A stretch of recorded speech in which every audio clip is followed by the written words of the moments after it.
સુરતના પેસ્તાનમાંથી પોલીસે વધુ એક બોગસ તબીબ ઝડપી પાડ્યો છે। રામકૃષ્ણ લક્ષ્મીનારાયણ સિંહ નામનો વ્યક્તિ ડિગ્રી વગર ક્લિનિક ચલાવી નાગરિકોના જીવ સાથે ચેડા કરતો અને જે અંગે બાતમીને આધારે પેસ્તાન પોલીસે જય અંબેનગર અને જમનાનગર વિસ્તારમાં અલગ અલગ સ્થળોએ ડમી દર્દી મોકલી તપાસ હાથ ધરી।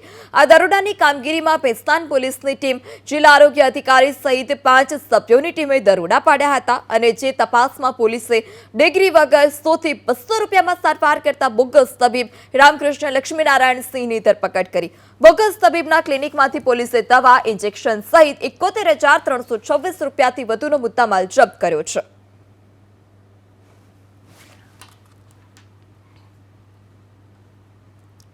અમદાવાદના રખિયાલમાં 6.30 લાખની લૂંટ ચલાવવામાં આવી। આવા જ ઘર મેતાન પાસે આંગડિયા કર્મચારી લૂંટાયો હતો। 2 બાઇક પર આવેલા 3 શખ્સોએ માથાકૂટ કર્યા બાદ લૂંટ ચલાવી।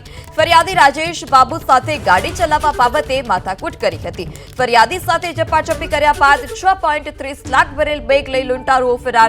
રખિયાલ પોલીસે 3 અજાણ્યા શખ્સો વિરુદ્ધ ગુનો દાખલ કર્યો છે। તો ફરિયાદી રાજેશ બાબુ સાથે ગાડી ચલાવવા બાબતે માથાકૂટ કરી હતી અને ત્યારબાદ ફરિયાદીને તે માથાકૂટમાં ભેળવી જે બેગ હતી રૂપિયા ભરેલી તે લઈ લૂંટારુઓ ફરાર થયા। 6.30 લાખ ભરેલી બેગ લઈ લૂંટારુઓ ફરાર થયા। આ સમગ્ર મામલે રખિયાલ પોલીસે 3 અજાણ્યા શખ્સો વિરુદ્ધ ગુનો દાખલ કર્યો છે।